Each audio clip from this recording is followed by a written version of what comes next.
السلام علیکم ورحمۃ اللہ وبرکاتہ۔ میں آج آپ کو بتاؤں گا کہ بسم اللہ پڑھنے کے 4 مواقع ہوتے ہیں کہ بسم اللہ پڑھنا کہیں تو فرض ہوتا ہے اور کہیں کیا ہے سنت ہوتا ہے، اور کہیں پر بسم اللہ پڑھنا حرام ہوتا ہے، اور کہیں پر بسم اللہ پڑھنا یہ کیا ہوتا ہے کفر ہوتا ہے۔ تو دیکھیے پہلے آپ سن لیتے ہیں کہ بسم اللہ پڑھنا فرض کب ہے۔ اگر آپ فرض عبادت کر رہے ہیں، اگر آپ کوئی فرض کام کر رہے ہیں تو ایسی صورت میں بسم اللہ پڑھنا فرض نہیں ہے۔ لیکن بسم اللہ پڑھنا فرض کب ہوتا ہے؟ جب کیا ہے ہم جانور کو ذبح کرتے ہیں، جانور کو اس کے گلے پر چھری رکھتے ہیں، تو چھری پر جو بسم اللہ پڑھی جاتی ہے وہ بسم اللہ پڑھنا فرض ہوتا ہے۔ اگر آپ بسم اللہ کی جگہ کوئی اور نام لے لیں، بسم اللہ کی جگہ اگر آپ کوئی اور نام پکار لیتے ہیں تو وہ جانور کیا ہے وہ گوشت حرام ہو جاتا ہے۔ آپ پھر اس گوشت کو نہیں کھا سکتے، اس گوشت کو کیا ہے آپ نہیں کھا سکتے کیونکہ وہ حرام ہے۔ اور کیا ہے اللہ قرآن میں بھی فرماتا ہے فَكُلُوا مِمَّا ذُكِرَ اسْمُ اللَّهِ عَلَيْهِ، یعنی کہ اس کو کھاؤ جس پر اللہ کا نام پکارا جائے، اور وہ جانور اس پر اللہ کا نام پکارا ہی نہیں گیا ہے تو وہ کیا ہے آپ کے لیے حلال کیسا ہو جائے گا۔ تو پتہ چلتا ہے کہ جس جانور پر بسم اللہ الرحمن الرحیم پڑھی جائے گی، بسم اللہ اللہ اکبر پڑھی جائے گی، وہی جانور حلال ہوگا۔ اگر آپ نے بسم اللہ کی جگہ کوئی اور نام لے دیا تو کیا جانور حلال نہیں ہوگا، وہ جانور اس کا گوشت حرام ہو جائے گا۔ تو ایسی صورت میں بسم اللہ پڑھنا فرض ہو جاتا ہے، ٹھیک ہے۔ بسم اللہ پڑھنے کی جگہ وہ کیا ہے فرض ہے۔ اب جان لیتے ہیں کہ بسم اللہ پڑھنا یہ سنت کب ہوتا ہے۔ اگر آپ کوئی کیا ہے اچھا کام کر رہے ہیں، کوئی نیک کام کر رہے ہیں تو ایسی صورت میں بسم اللہ پڑھنا سنت ہے۔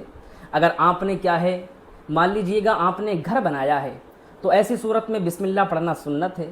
آپ نے کوئی دکان اوپننگ کی ہے، دکان کھولی ہے تو ایسی صورت میں بسم اللہ پڑھنا سنت ہے۔ اگر آپ کیا ہے کھانا کھا رہے ہیں تو ایسی صورت میں بسم اللہ پڑھنا یہ بھی سنت ہے۔ اگر آپ پانی پی رہے ہیں تو بسم اللہ پڑھنا سنت ہے۔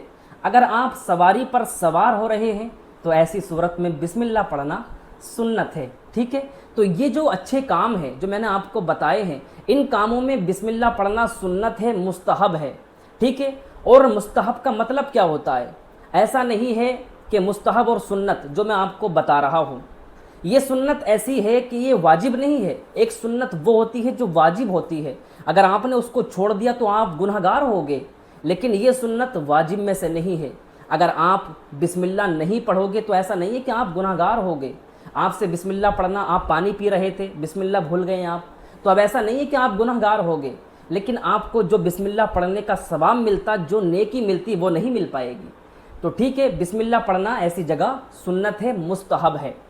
2 اسٹیپ ہماری پوری ہو گئیں، بسم اللہ پڑھنا فرض بھی ہو گیا، بسم اللہ پڑھنا سنت بھی ہو گیا۔ اب بات کر لیتے ہیں تیسری اسٹیپ کی، بسم اللہ پڑھنا کب کیا ہے حرام ہے۔ دیکھیے میں آپ کو بہت اہم بات بتا رہا ہوں، بہت قیمتی بات بتا رہا ہوں۔ اگر آپ نے یہ بات مس کر دی، اگر آپ نے یہ ویڈیو کیا ہے اس میں سے اسکپ کر دی تو آپ کے بات سمجھ میں نہیں آئے گی، پھر کیا ہے آپ کا بہت کچھ دین کے بارے میں آپ کی کیا ہے نالج چھوٹ جائے گی۔ تو پیارے اسلامی بھائیوں غور سے سنیں، دھیان سے سنیں۔ تیسری اسٹیپ یہ ہے کہ بسم اللہ پڑھنا کب کیا ہے حرام ہے۔ اگر آپ حرام کام کر رہے ہیں، اگر آپ کیا ہے ناپاک کیا ہے کام شروع کر رہے ہیں تو ایسی صورت میں بسم اللہ پڑھنا حرام ہے۔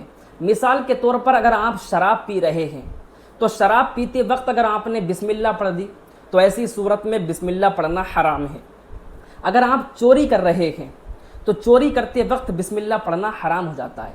اگر آپ کسی کے گھر پر ڈاکہ ڈال رہے ہیں اور ایسی صورت میں آپ نے بسم اللہ پڑھی تو ایسی صورت میں بسم اللہ پڑھنا حرام ہوتا ہے، ٹھیک ہے۔ تو یہ 3 اسٹیپ ہو گئی۔ چوتھی اسٹیپ میں آپ کو بتا رہا ہوں کہ بسم اللہ پڑھنا کب کفر ہے، یعنی کہ آدمی دائرہ اسلام سے خارج ہو جائے گا، ٹھیک ہے۔ آدمی کیا ہے اسلام سے نکل جائے گا، ایمان سے نکل جائے گا، ٹھیک ہے۔ تو دیکھیے بسم اللہ اگر آپ نے بسم اللہ کی مذاق اڑائی، بسم اللہ کو آپ نے ہلکے میں لیا، آپ نے سمجھا کہ بسم اللہ کوئی چیز نہیں ہے، بسم اللہ کی تحقیر کی، بسم اللہ کی توہین کر دی آپ نے، تو ایسی صورت میں اب آپ کیا ہے اسلام سے خارج ہو جاؤ گے، آپ اسلام سے نکل جاؤ گے، کیونکہ آپ نے اللہ کے نام کی توہین کی. کیونکہ بسم اللہ ہے کیا؟ بسم اللہ آپ اس کا ترجمہ سنیں. اس کا ترجمہ کیا ہے؟ بسم اللہ الرحمن الرحیم، اللہ کے نام سے شروع. تو آپ نے گویا کہ بسم اللہ کی توہین کر کے یہ اللہ کی توہین کر دی. اب جو بندہ اللہ کی توہین کر دے، جو بندہ اللہ کی بارگاہ میں ایسے نازیبا کلمات بول دے، تو وہ کیا اسلام میں رہے گا؟ کیا وہ اسلام میں داخل رہے گا؟ وہ اسلام سے نکل جائے گا، وہ اسلام سے خارج ہو جائے گا. تو یہ 4 مواقع میں نے آپ کو بتائے بسم اللہ پڑھنے کے، کہ بسم اللہ کہاں فرض ہوتی ہے، کہاں سنت ہوتی ہے، کہاں حرام ہوتی ہے، اور بسم اللہ پڑھنا کب کفر ہوتا ہے. ٹھیک ہے، آپ نے ہنسی مذاق کی بسم اللہ کی تو یہ بسم اللہ پڑھنا حرام ہو جاتا ہے. تو پیارے اسلامی بھائیوں، میں آپ سے گزارش کروں گا اگر ویڈیو اچھی لگے تو اس ویڈیو کو آگے شیئر ضرور کر دینا، تاکہ کیا ہے ہمارے دوسرے اسلامی بھائیوں کی بھی اصلاح ہو جائے اور اس پر کیا ہے عمل کرنے کی کوشش کریں. اللہ پاک پروردگار عالم ہم سبھی کو، پہلے مجھے بعد میں آپ کو، اس پر عمل کرنے کی توفیق عطا فرمائے. السلام علیکم ورحمۃ اللہ وبرکاتہ.